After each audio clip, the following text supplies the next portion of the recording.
Welcome to the Grow As We Go podcast. I'm Sam, breathwork and embodiment coach, muse, and self-growth junkie. And I'm Anthony, your co-host, transformational men's coach, and general question asker. Here we create space for natural, vulnerable, and deeply connecting conversations on life as it happens, wisdom that I've picked up along the way, and tools to truly enjoy this beautiful life you've been given. I want to appreciate you for being here, whether this is your first time or you've been here since the beginning. We love feedback here, so leave your thoughts and takeaways from this episode in the reviews section of this podcast. This also helps the podcast become a bit more relevant in search reviews. Another way you can support this podcast is by following me on Instagram at Samantha__Charles and take a screenshot of this episode to share it on your social media and share your takeaways so that your junkie friends can come and get their fix too. Hello and welcome to another episode of Grow As We Go. I'm Sam and I have Anthony. Hello. And Amy here with me today. Hi, y'all. Hi. Hello.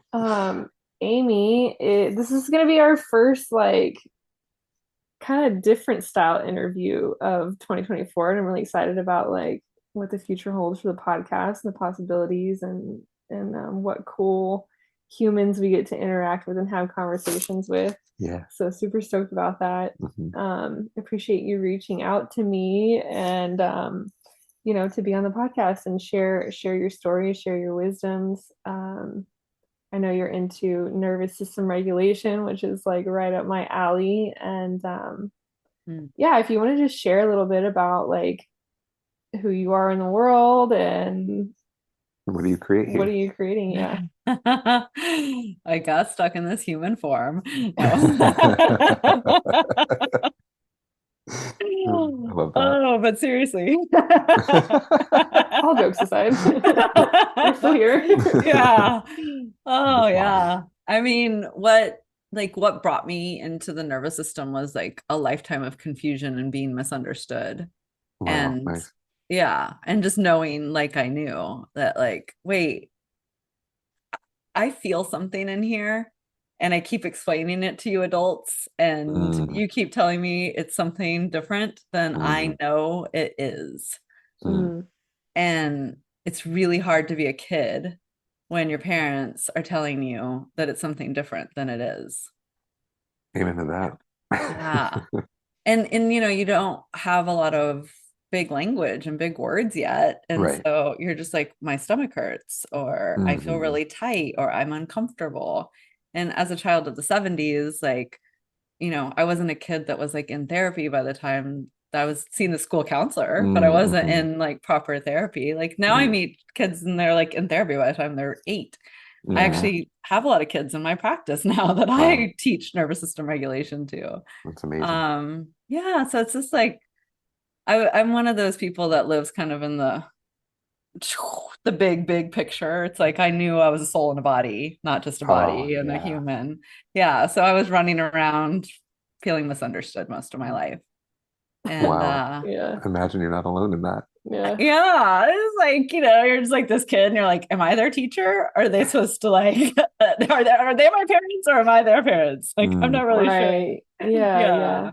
Well, I think too, growing up, and I don't know, we can dive into that a little bit because you shared a bit about your history and what also I made up my own story about what your life was like based on I love it. Awesome. Tell me what my life is like, Sam. She does know everything. So. Well, no, it's just because you had mentioned I think, do you support people with sobriety and stuff and Absolutely. Going through that? Yeah, because I know that was a bit of your journey, so I made up a story that your family also had that, because it tends to be passed down, right? And so yeah I think sometimes being were your parents alcoholics? And no? Well, okay then. I made up the wrong story. Yeah. My mom split at birth. My birth mom split at birth. Apparently her dad drank a lot. Okay. But I don't buy into the story that it's passed down generationally. Okay. I love that. Yeah, I don't. I believe that I chose alcohol to keep me alive as long as it did. I think that I felt so misunderstood and so like uncomfortable in my little body, that when I found alcohol, it was like the best thing that could have happened, because no one was teaching me more regulation. Sure. Right. And so it kind of just like smoothed out some of the edges in high school and in college. And then I Sure. was like, oh, okay, cool. Like I can use this to down regulate. My stepmom like doesn't drink at all. My dad doesn't really drink, but like I found it to be very soothing to my nervous system. I didn't Sure. really Yeah. use those words, but Right. when I found yoga was the first time in 1999 when I was like, oh, this has the same affect that I use drugs and alcohol for. And so 99 was when I was like, started with nervous system work. Nice. Okay. Yeah. But alcohol and drugs worked faster. Yes, they Yeah. do. Yeah. And they're pretty consistent in that as well. All you have to do is go buy, and I didn't think I would ever become chemically dependent, like the real deal, like shaking and DTs and all of that stuff. Like, Yeah. I mean, I had the rock bottom of the rock bottom. Like my story is intense. Like you wouldn't believe it looking at me now. But like Right. I was like on the streets of San Francisco with hospital wristbands, like begging for Wow. alcohol, like, Wow. Wow. Oh my the gosh. with no shoes on, like it was a scene. All right. Let's get into that scene because that It sounds was a amazing. scene. Yeah. So, okay. Will you tell us a little bit about how, I guess, that process got started, about how there was this seeking of nervous system regulation and how there was maybe a pretty significant challenge that kind of launched the beginning of where you've gotten to now. Absolutely. Yeah. So when you already know that it's like you're a nervous system thing, Mm-hmm. but every single treatment modality out there is Mm, talking to your head. mm, There's yet another place where I was like, I'm totally fucking misunderstood. mm, Like I'm sitting Yeah. in The 12-step medical. meetings, yeah, and I'm looking at the I called them the people in white coats, mm, and I'm like, nope, nope, and not to be arrogant, but I was like drunk, so they really held one over me. They're like, you're gonna die, your liver's gonna die, like they're telling me all these mm. medical facts, and I'm like, yeah, but you're also not giving me a solution, Right. right? You're trying to medicate me, which I'm not about. And then you're telling me that like God's gonna save me from this in 12-step Mm, meetings. And I'm like, I like God, right? Like I believe mm, in that. However, that's not gonna save me. I gotta save myself here. Like mm, I'm a human in a body and my nervous system is highly dysregulated and I don't know how to live in the world mm, even though I'm super fucking successful, I make six figures, I look on the outside like I've got it all together and I'm this real mm. estate, da, da, da, da, da, and I have my own business and I've been this pillar in the community of San Francisco and no one knew I was suffering. Wow. Yeah. No one knew. And then one day I was just like flat on my face and Wow. everyone was like, holy shit, what happened to Amy? And it was just like this downward spiral from there. And going to treatment centers and going to 12-step meetings and doing all of the things, I wasn't being met. Like my Mm, nervous system still wasn't being met. So I felt like that same like 5-year-old girl, 6-year-old girl, 13-year-old girl. It was like, you're mm, not listening. mm, And so Yeah. all my younger parts were at play. And I was watching, kind of mm, observing what I was doing. And I was like, well, this is gonna play out until it stops. mm. And the only one who was going to stop it was going to be me. Yeah. What was it that, what was the belief system or structure that, or even the feeling that you had that made you come to that place of like, I'm the only one, like I'm the only one who can do this? Did someone talk to you about that, or was that always innate in you? Hmm. Yeah, because I think the abandonment wound Ooh. like has that strong survival strategy. Oh yeah. Hey. And yeah, yeah, you get it.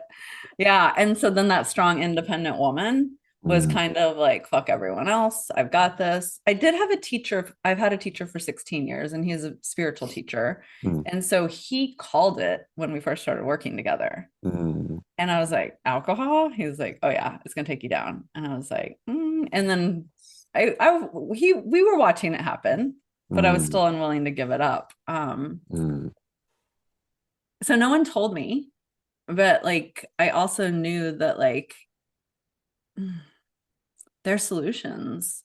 I was so good at faking it. Like I was so good at pretending like their solutions would work and giving them the lip service. Like every time I would graduate from treatment, everybody like, you're gonna be the most successful one of us. And I'd be like, I'm gonna drink tomorrow.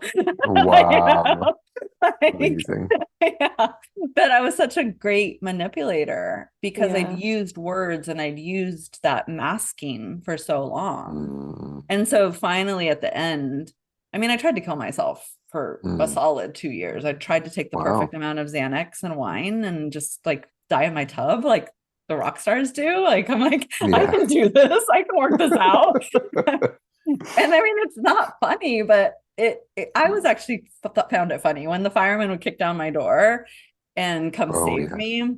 Sure. I would be laughing and they'd be like, how can you be laughing? And I'm like, because it's comical that I cannot be successful at this and I'm trying so hard. And they're like, we're taking you to the hospital again. And I'm like, okay. Yeah. You know, what's interesting to think about laughing too, right? Like sometimes we laugh and it's not because it's funny, it's because it's like uncomfortable or like it's a form of release in a way. And I think there's a way that laughter has gotten like, I mean, it's almost like all emotions, right? Like there's a way that it's like inappropriate at certain times and like you're meant to be happy and whatever. Like we talked about this, like, you know, whenever you're having sex, it's like it's meant to be happy and it's meant to be like pleasurable and that's it. Like you're not gonna be sad, you're not gonna be angry, like da da da da. But obviously, like I don't believe in that stuff. But it's like there's these times when these certain emotions are appropriate and then they're not. They're like in boxes instead of it being like this variety of like, no, this is comical, even though it's really you know, kind of terrible and so devastating to my family and everyone who was watching it. And so I would tell them while I was laughing, like, I can see how much pain you're in. And I hope that you can feel like I feel you and I feel this simultaneously.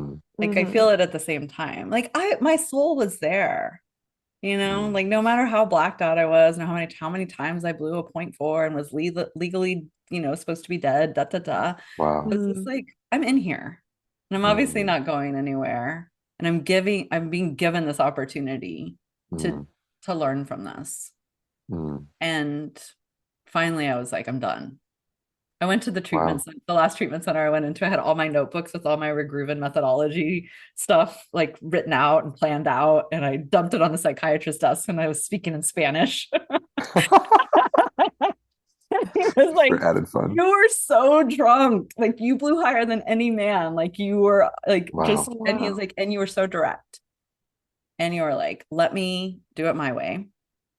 Like, let me have more time and space to like get all this together and I'm going to stay stopped. I'm done. And apparently I said half of it in Spanish and half of it in English. I call it a Brown moment.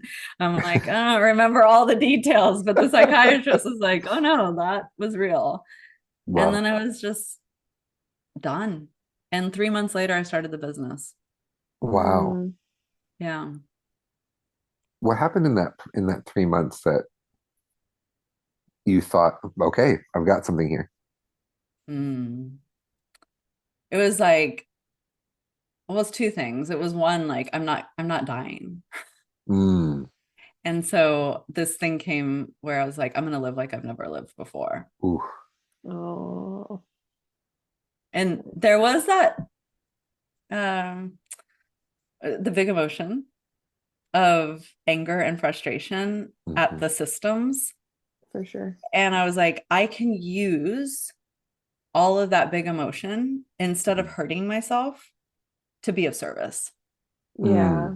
Right. And so then I was like, let me cauldron that emotion up. Let me like make it bigger.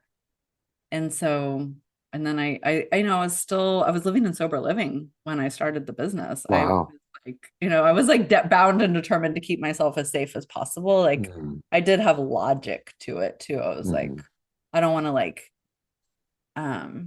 give my nervous system more than it can actually handle yet. Well, So and I you stayed know in, that building yeah. businesses like massively Oh, brings everything up in all exactly. kinds of systems. So Exactly. Yeah. It was like, what was so fascinating about it too, because I was in like so much debt because I had paid for all mm, those treatment centers. So mhm. I was in what small business owners would be a reason to drink for sure. Because I was like, okay, I'm $200,000 in debt. Yeah. I'm like totally compressed. I'm living in sober living, Mm, and I'm going to start teaching this mm. because the more I teach it to others, the more it's going to like code my nervous system Oh, For with that what I know sure. is absolutely. working. And then I'm going to be able to like bring this to the world. And I was living in Los Angeles or Malibu at the time. I was in Mm, sober living there. And there's like a million sober livings, and like it's yeah. like the haven for that. And so I started to go into treatment centers and teach Mm, nervous system work and Cool. nutrition work and gut health work and vagus nerve mm. work. And then I kind of blew the psychiatrist and the psychologist out. Like they were just like, you don't have the right letters after your The last name. qualifications. Yeah. And so I was like, oh, I got to start my own business. And so I started my own practice. Like people would hire me basically from the treatment centers, and I went into their homes and I would Mm. provide them like a whole like lived experience of creating a new way of life. Wow. So I'd get to know their family, what they're eating, how they lived, their pets. And then we'd start to regulate from there and clean Mm, up their environment, and then clean up their internal environment, and then clean up their mm. relationships. And then it was just too hard to drive all around. And so in Yeah. 2018, I took the business online. Okay. Yeah. That's a Cool. big transition. Mm-hmm. It was a huge Yeah. transition. What does it look like to, I guess, work with you in your regrooving, right? Mm-hmm. Yeah, Regrooving modality, and yeah, I know it sounds all like exactly. dancing. I love it. It Yeah. The is. groove That's, back. yeah.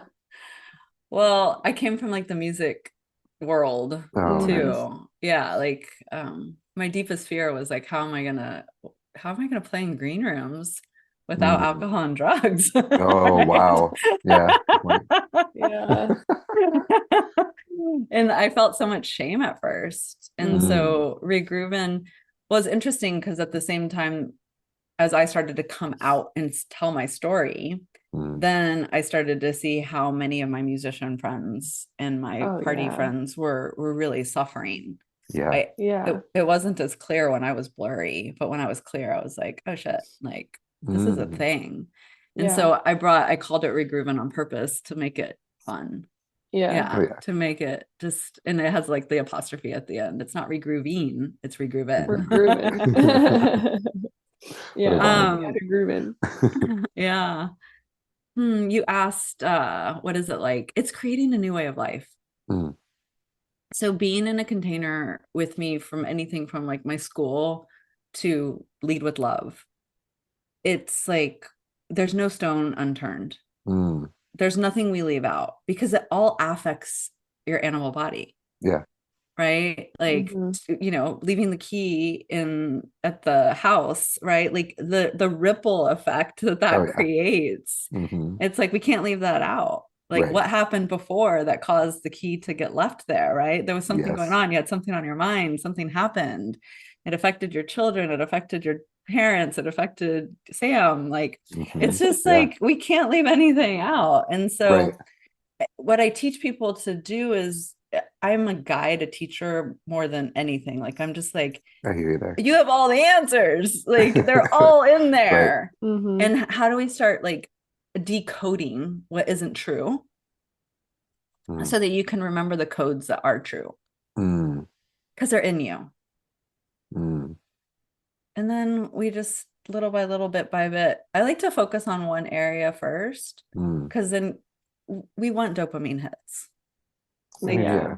we need them. Yeah, you got to work with the brain. We read Atomic Habits recently. Like I created a book club for that to like help me with accountability to actually get through the whole book, Yeah. But it's really fascinating to think about like utilizing the way that your body works and the dopamine hits, and like it was talking about the instant gratification that we have, it's like innate in us, and it's like the way that we're meant to function. But like now, in the way that society is, there's so much emphasis on delayed gratification, but it's like not the way our system's meant to work. And so we have to like reward ourselves along the way, instead of just like, oh, I'm like a shit person, you know, and I don't like, I'm not consistent or yada yada. And real quick, I wanted to, because I don't think we were recording when we were talking about the key story, so I think people are probably like, what the hell are they talking about? Oh yeah, give I context left to my that. key Yeah, some context. in Wisconsin because I get to examine that, but we'll see why. Amy can dive into you. Yeah, exactly. You get to story weave me. But yeah, 1,000 miles away, I left my key, and when we landed with my two daughters was when I found out that I did not have my key. And so then Sam came to pick us up. It was 2 a.m. Yeah. So that was quite an adventure. And yes, it does. It all has ripple effects. It all stems from something. Why did all those things happen exactly the way that they happened? Yeah. Because it's tied to something that I get to take responsibility for. Yeah. And what I think is interesting too is, like, Amy, you don't know this, but he leaves his key, he forgets his key, he locks his key in the car. I'm like, what is it with this key thing? Yeah, something is keeping me from the keys to my success, apparently. So to figure that out. Yeah. Well, I mean, the first step is like that personal responsibility. Like, wow, like there's just this thing going on where I'm losing this fucking key. Right. I can, when you own that responsibility, then like everything is revealed. Cool. Yeah. I mean, because so many people deny it. Like Atomic Habits that's what it's like about. It's like we get into this denial, we get into this negative bias place, and we're just like, like I'm a piece of shit. I can't do anything right. Yeah, or and defensive then, or whatever. Yeah. Well, if so and so hadn't, whatever, if they didn't move my pocket, then I would have had my key, my jeans that were in it, you know, whatever. Yeah. And it would have been where I put it, and like blaming other people for. Yeah. Yeah, I teach a lot in the triangle of disempowerment, because it's like, how long have you been being a victim? Right? Tell us more about that. Like, so, being a victim we talked about that from time to time, so that's definitely a huge part. I mean, same, we all do. Like everybody can put their hands underneath their chin and go, "It's me, hi." Totally. Yeah, I mean, it's a real habit to dissolve, because it's like there's such a dopamine hit in being the victim or being the rescuer. Yeah. And talk about like relationship stuff. Like we can really get into a pattern relationally where we get off on that, but then resentment builds. For sure. And and you're like, why are you saving me all the time? Well, why are you doing that? You know, it's just like there's in living rooms everywhere right now that conversation is being had. And like being in deep ownership of what part you play in that triangle, and just being like, like I'm fully a rescuer to avoid my emotions. And I'm fully a victim because it's easier to persecute the fuck out of everyone else rather than own the sensations in my body. Then we have some place to go from there. Because then you can move. Because you accept it. You're like, that's a part of my design. I hear 2 parts of that triangle, the victim and the rescuer. What's the third one? Oh my gosh. Now it's so funny because now I'm like, wait, what is the third part? It's the victim and the rescuer and the persecutor. The persecutor, yeah. I was like, I'm like, I said the persecutor in there, but I couldn't remember. But it was like tied into the victim conversation. Yeah. Well, because the victim, when they're being rescued, can often become the persecutor later. Oh, interesting. Of like, why did you interrupt that process? Or I could have done that on my own, or da da da da da. And my experience with the humans is that we either have a persecution. The way you said that's hysterical. Me being one of them is either that we persecute or we resent. Like we get in one of the 2 places, and it's like the rescuer is usually the one that resents, and the victim is usually the one that persecutes. Interesting. That's really fascinating. I want to look more into this. This is really a cool Oh yeah. framework I've not heard of before. So I'll send you a really good article. sweet. And we'll post it in the show notes. Oh yeah. Good idea. Thanks. We have a few of those from time to time. Even when So, we're tired. yes, that's right. Because we got in at 2 o'clock, 3 o'clock in the morning. So I've heard you share about your story. And when you said you had that moment where you gave all the notes and you were speaking Spanglish. And what do you feel like there were moments after that that like tried to draw you away from the work that you were doing? And what was it or who was it that tried to draw you away? That's such a good question. Dang. Thanks. Good job. My people pleasing pattern. Ooh. Yep. Yeah. Yeah. Yep. Because I'm so afraid of abandonment, right? Like I Mm. had to really get clean Mm. with all the times I was like chasing someone to approve of me. Mm. And I had such a different framework from everyone else around me that was Mm. teaching. And but this was in like 2016. So this was way before nervous system work was trendy. Sure. Yeah. So, I mean, oh my gosh, I was confronted with myself all the time because I was like, Mm. I would be like shaking in front of somebody who was like throwing big book terminology at me. And I would be like shaking in front of the psychiatrist that was like trying to argue with me about Mm. da da da. And I was just be like, I'm going to hold myself here. Mm. But like I would come home exhausted Oh, sure. from those conversations Mhm. and crying myself to sleep and Yeah. Mm. in debt. And so paying my rent on credit cards, like Mm. really like so committed to serving this business Yeah. and going like, where's my opening? Like, Mm. when is this gonna work? Mm. So it was myself. Mhm. Yeah, I feel like it typically is, right? We tend to be our own worst enemies. But whenever Yeah. you were talking about, the different experiences with people, having like large terminology and kind of maybe feeling like out of your pond or something, Mm. um, it reminded me of like I really resonate with a lot of your like, having this knowingness, but not really knowing how to express it or like translate it in a way that like, and I think that there is a lot of that happens. That's what intuition is, right? It's like you can't explain it, you can't reason it, it's not rational, it just is a knowing. And I feel like I've had a lot, felt very misunderstood. And like a lot of what you're speaking to, it's like just feeling really grown up for my britches in a way. Yeah.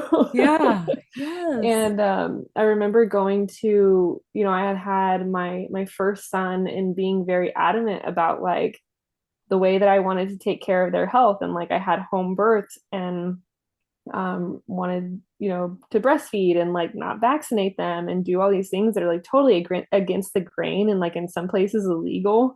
And it's like, this is my, like, how is it that I'm not the one that gets to make the full decision and like Mm. fuck off? But I Yes. remember leaving like multiple times going to these wellness visits to the point where I stopped going to them, because I was like, this is fucking stupid. Like they're not listening to me. They're judging me and they think that I'm a terrible parent. And like, so I'm leaving crying and it's already hard in motherhood, like not Mhm. sleeping and like, Yeah. there's just Yeah. so much already happening. But it was Mhm. really interesting. Like, that just transported me back to that, like sitting in the talking to the doctor about like trying to kind of argue my stance on it to this person who is not listening. They have their own, realm of study and instead of beliefs and like, okay, that's fine on them, but it's like, can you let me live my life? And Mm. Mm. Oh, Sam, like this is yes. I mean, so much yes. Yeah. Mm. yeah. And you know what I think is so confusing about that moment when the white coats are standing over me or you like looking at us, it's like then all of a sudden I'm second guessing my own intuition. Yeah. Yeah. And And I think that that will fuck us up for and sure. it'll fuck Yeah. our kids up. Yep. Mhm. And so it's just like I love that you're like, I'm just not going anymore because I don't have the capacity yet to argue with them Mm. every Yeah. time I go. So it would just be easier on my nervous system to not go.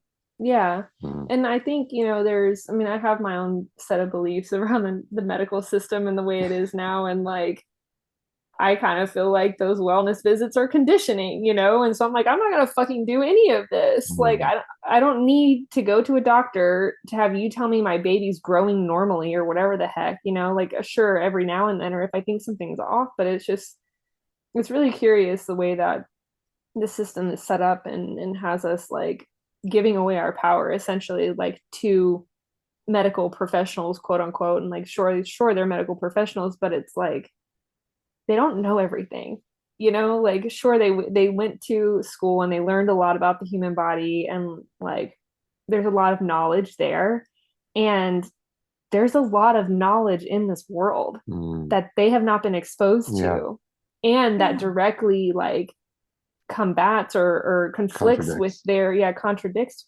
their belief and their learnings. But that's the problem with this world, I think, is that we don't have conversations that are conflicting because it's just like seen as an attack instead of it being like an educational like open conversation. Okay, you can have yours and I can have mine, my belief and stuff. And that's what we had another episode coming out. It'll come out before this one airs, but it's coming out soon, about like being right and how being right is ruining your relationship. And I would argue it's ruining the world, It's ruining the whole entire world. Yeah. Yeah. Yeah. Sorry, I mean, went off on a tangent there, but no, but I mean, it's so relevant. It's a Yeah. classic, and it's so relevant to reminding everyone that they have codes within them.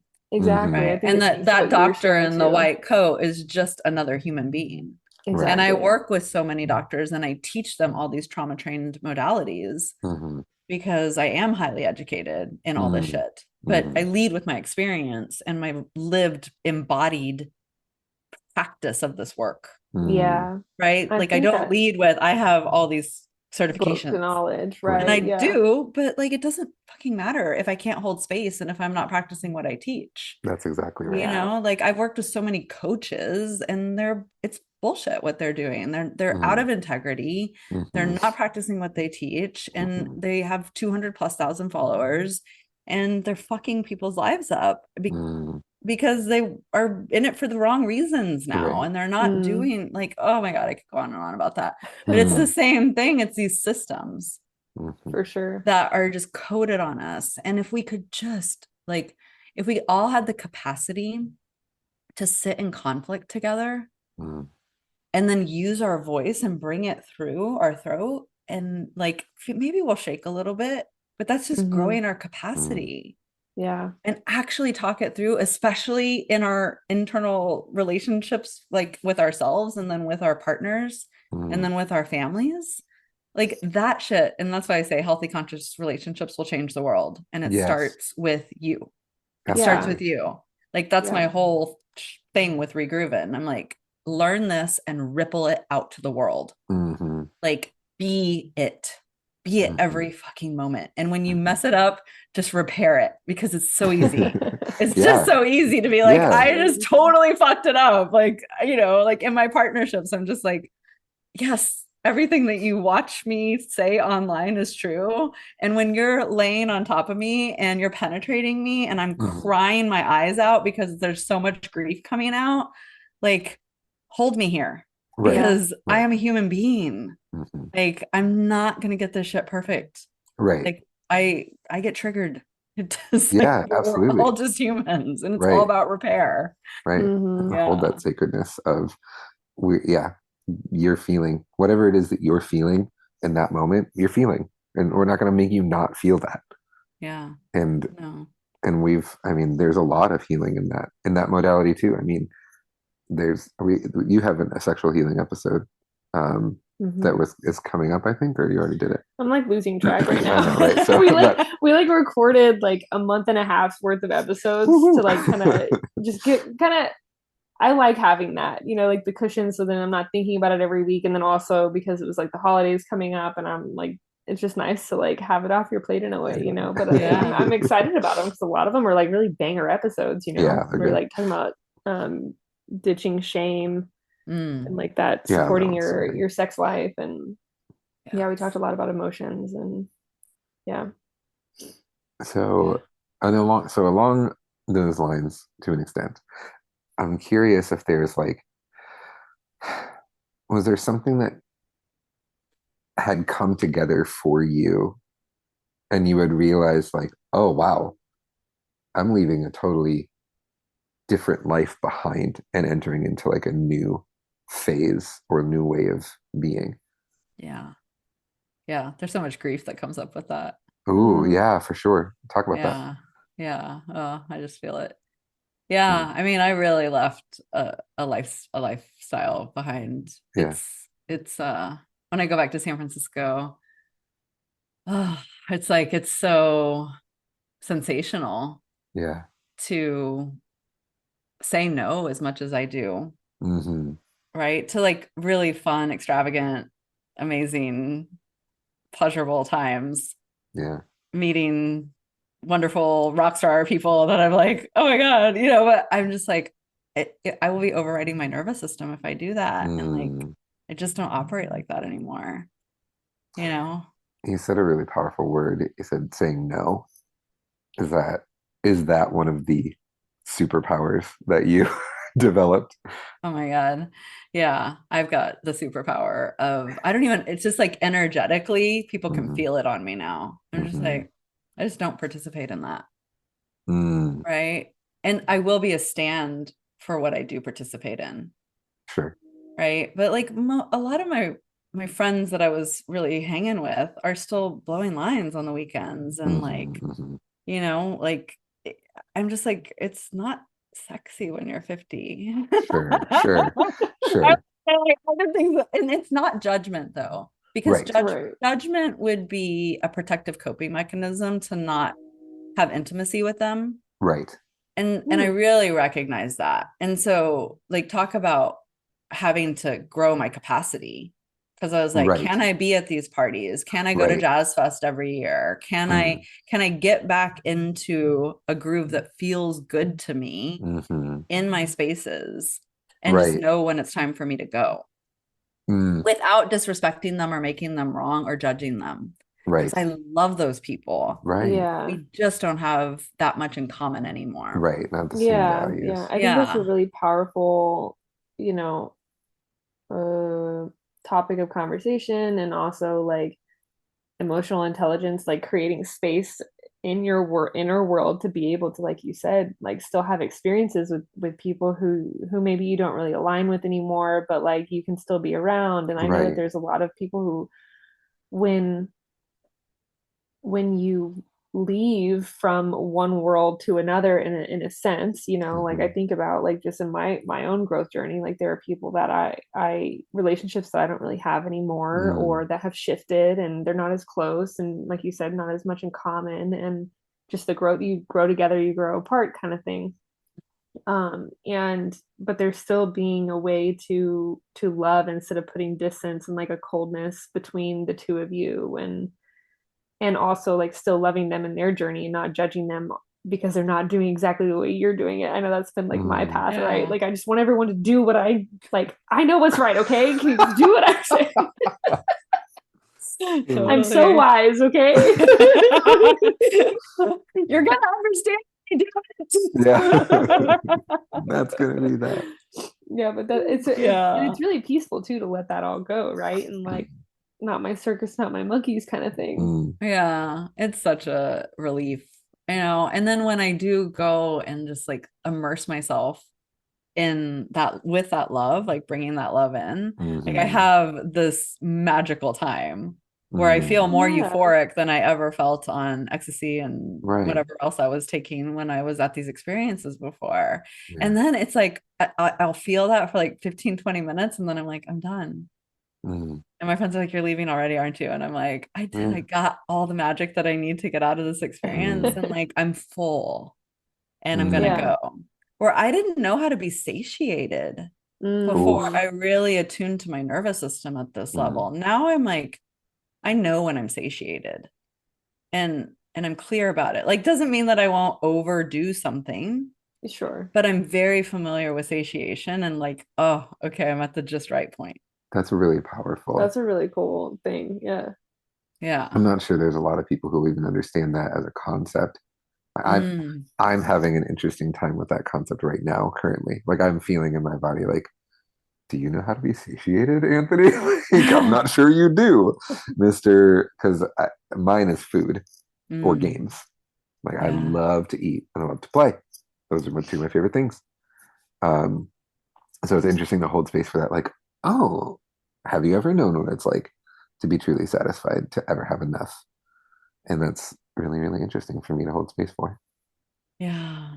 That's my leadership kind of program, if you will, like the year-long experience. It's called Lead with Love. Like that's a big part of what we're going to be exploring together as leaders.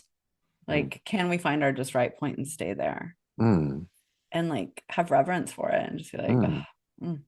And from what I find is from when I find that spot, then a whole new desire pops up because I've made room for that desire to pop up. But I've also let myself feel the satiation of like, oh, so good. Yeah. And yes, I do want more, but it's a little bit different this time. I got that satiation from that. And now I want it like this, and like, I think that's where creation comes from. Like, I think for me, that's what it feels like it comes from.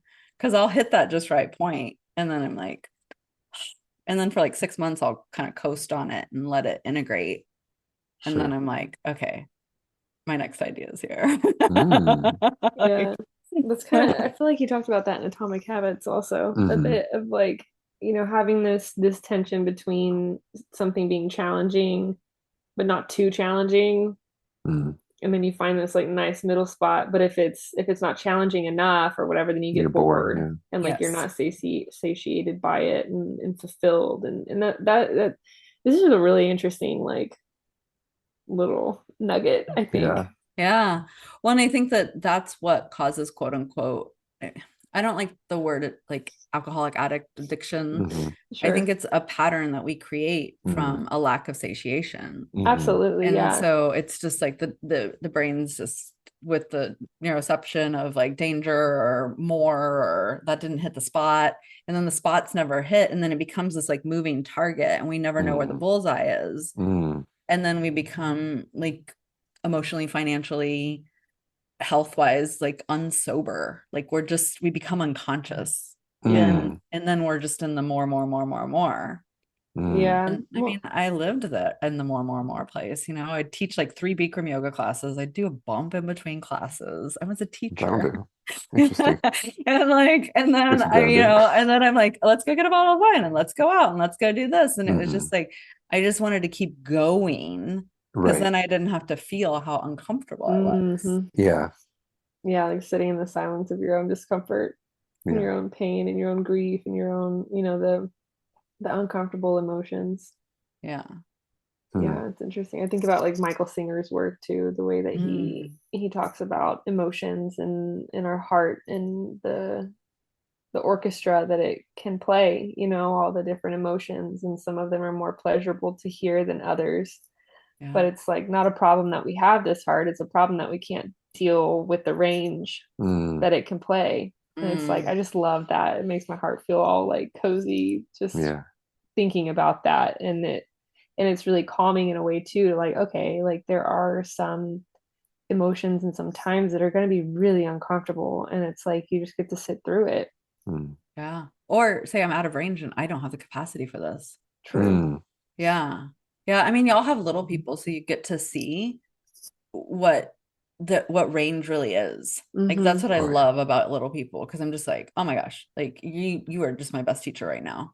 Because that's so the truth. I'm just like, I'm a behavioral scientist. Like I'm just always watching behavior, and always have, because that abandonment wound, scanning the environment. Are you gonna leave? Are you gonna leave? Are you gonna leave? Are you gonna leave? Are you gonna leave? Are you sure you're not gonna leave? Are you gonna leave? And so it kind of looks like you're gonna leave. Hypervigilance. Oh, totally. But like little people show us range in the best way. And they show me when I'm like, whoa, I went way out of range to stay there. And now I'm suffering for 3 days afterwards. Right? Because my body was just like, a no. And I was like, yeah. Us humans. What's the freedom that you found in that ability to say no, in the ability to stay in that just right space? It's like it was freedom from the abandonment. It's like I don't actually I get triggered, sure. But for Sure. the most part, I'm like, I'm gonna be okay. Mm, And I can just sit in my grief, which is often. yeah, But it's fucking freedom. that's beautiful. Yeah. Yeah. Grief is grief is one of my favorite topics. I Yeah, talk me about this in the too. I podcast, went but live yesterday and was just like, "Rah!" about grief. really, oh, I Yeah. love it. Okay, I'll have to see if I can talk to you about it more afterwards, or if we can, I don't know, do a second part or something. Yeah. Because I love grief so much. It's such a weird thing to say that I love I it, know. but I like always it's crack up and you're like, I love grief. I'm like, so weird. it's like so. And part of my pastoral journey for years was to look at grief and understand grief and in its many forms. I've always, on the longest night of the year, which we just had, the 21st, I had traditionally done the blue Christmas service. It's the Christmas that the service that allows space for that level of grief. And I even like talked about a poem that I'd written that I took a class on loss and grief during while my dad was dying.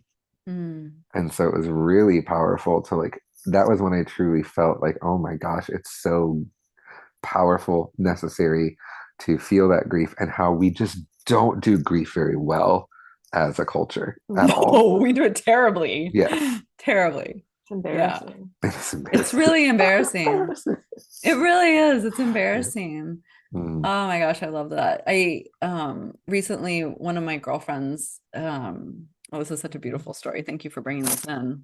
anytime. Like she helped her mom transition. So her mom was on the down and she went and just like moved her through the whole experience. Mm, And the grief that she felt was so mhm, intense. And this mhm. happened right after COVID time between Yeah. 20 and 2022. And she's been single for such a long time. Wow. Yeah. And she met a man, and as soon as I could just feel something in the thing, and I was like, what's going on? And she's like, Amy, oh my God. And this woman was just like, I'm gonna be alone forever. And then she called me one day and she was like, I need to talk to you about my nervous system. Like, what's happening with me? And I said, when you feel and move through grief the way you did, woman, you are gonna feel the most sensational, amazing love that has no words for it, because you learned through that process what it's like to truly be open. And she's having this experience with this man right now, and she just like texts me every once in a while. She's like, it's unbelievable. And I'm like, let yourself have it. Let yourself have it. Yes. And how funny, even in grief, is it that we don't let ourselves have it? We're like, oh, well, I used to experience life this way. And so not experiencing life that way can actually be really painful. And that's what we know, and that's what we're regulated to. Yes. Yeah, but if we can expand our capacity to let ourselves wail and bang on walls and just let it be so ugly and let it just hurt so bad that we think we're going to combust everywhere. On the other, and grief is to me endless. Oh yeah. It doesn't stop, but it also opens the biggest fountain of love to be in receptivity. And then all the big emotions can be there in sex and everybody can be okay with it. Yeah. Because you've just felt it. I think that, I mean, the episode that just came out right after the day after Christmas, it was about that. Like you did share about the blue service and the is that called Blue Night? Yeah, the blue Christmas or longest night. Blue night. Anyway, but just about grief and about, again, like what we were talking about earlier, the boxes that we put ourselves in with what emotions are appropriate where and when. And it's like, whenever somebody dies, and it's like, I don't know, like my dad passed away, like my birth father passed away a couple years ago, and it was a really interesting death for me because I had kind of mourned that loss a long time before. Like he wasn't involved in my life, and so it was like a really interesting experience of grief, right? Because it was like it had already happened, but then there's like Mhm. kind of some new stuff coming up, but then it's like it's complicated, you Yeah. know? And I It is think about complicated. you were sharing something else too about like, oh, being like the holidays, right? It's the most wonderful time. Oh, And you're like fucking God. depressed, right? Yeah. Like Yeah, you're like, I'm not totally. really happy. Like Right. it's just interesting to think about the range of emotions and the Mhm. range of experiences and like holding space for all of that, you Right. know? Yeah. And letting yourself feel that. But letting yourself feel is not something that comes it has been coded out of us a lot. Oh, And like yeah. you were talking about. So when it comes to folks looking to decode that and to regroove, Mm. how do people get in touch with Mm. you and hear from you and hear more of your story and your work? Yeah, thank you. Instagram is going to be the easiest, Great. easiest place to go. And everything I post on Instagram goes onto my personal Facebook page. So Awesome. I'm trying to keep it simple. Yeah. Love it. Kiss.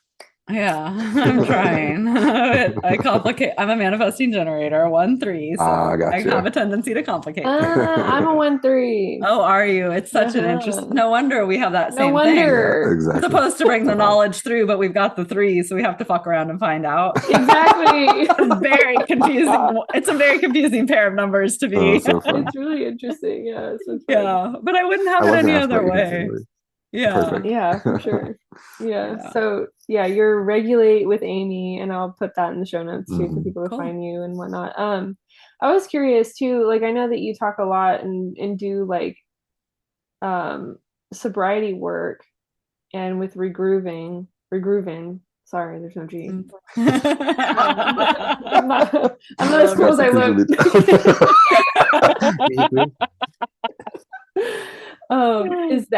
Is that program or course designed for people struggling, but like what is it? Who's No. that for? No, like I teach more emotional sobriety than I teach like abstinence from drugs and alcohol.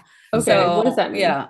So what I found was that most people that were abstinent from drugs and alcohol weren't actually conscious or in their bodies. And they were like walking around like, oh, I'm sober. And I'm like, you're not actually sober.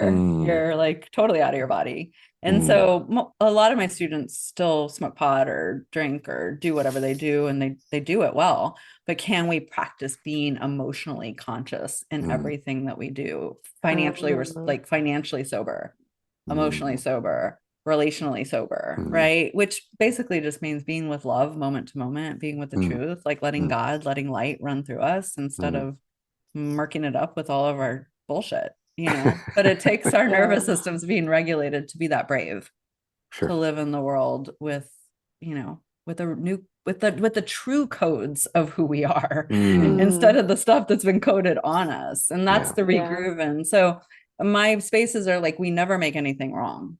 Love that. Ever. Like, I don't care what you did. Like, you feel safe to bring it here. And then we figure out what happened, why it happened, if you want to.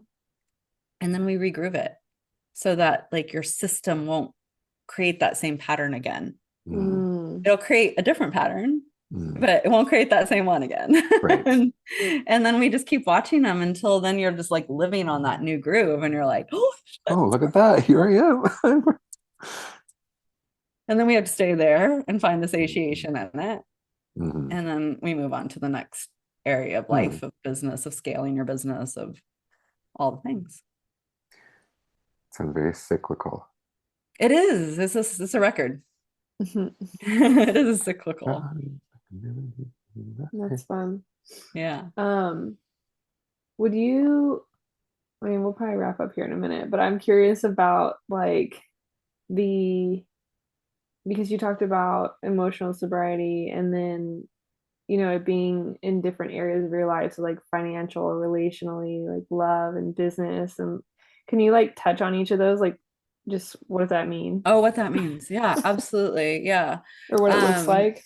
Yeah. So being emotionally sober would be like, can I be with the truth of my emotion, of what's actually happening in me? Just like we talked about, without disempowering, without blaming it on someone. Like, can I take the personal responsibility And can I hold the truth of how I'm behaving? Mm. Which is like a big deal. And again, I love little people for that, because when you teach Mhm. little people that, they're like, oh, like I'm not in trouble. I'm like, no, you're not in trouble.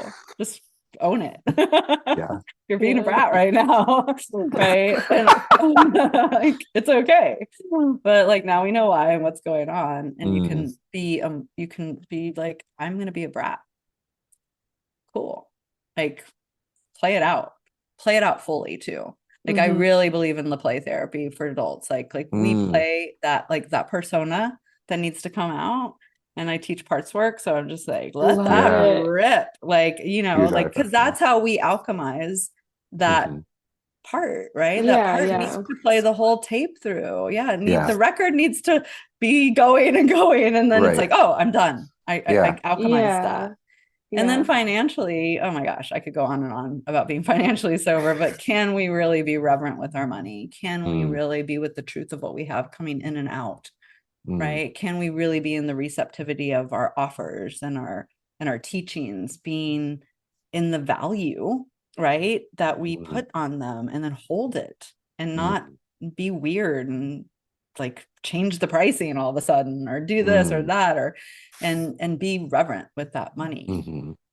And then it just goes on and on with our health, right? Like it's just like, you know, being true and honest with the scale, with the blood work numbers, with the way that we're eating, with the way that we're exercising. Like I would have these tricky little ways of like lying to myself about my exercise. I'm like, what am I doing? Like I'm hurting myself. This is so unsober of me. Right. So it's just like really being with truth of like what's actually there. And that sometimes is not fun for the nervous because a lot of system. times shame comes with truth. Well, shame always comes with truth, right? Fascinating. Until we expand our capacity to be in deep personal responsibility and ownership of like, this is the truth.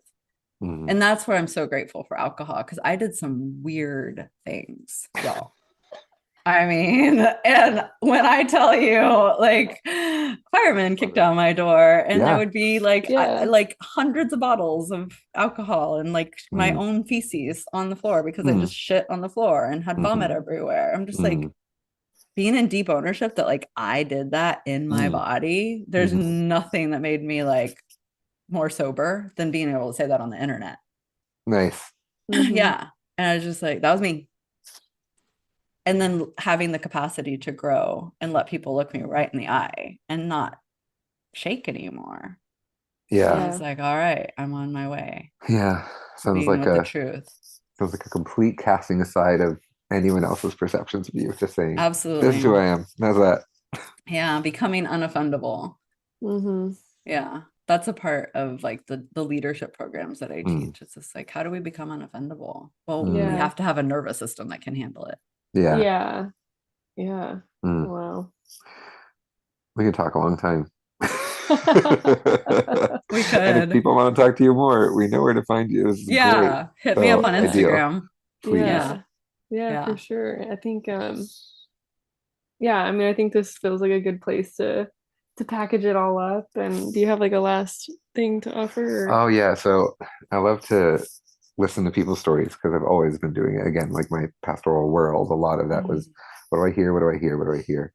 But I think one of the beautiful things about your journey is hearing how there's a total and complete acceptance of you, of every moment, of every person and every part of that journey. And there's no putting things out the back door because you don't want to tell that part of your story. It's an incredible witness in you that watches all the things that happen and then are able to share that story in such a way that brings people into their power as well. Yeah. Which is so beautiful. And I'm really grateful for you and for your story and your willingness to share every piece of it.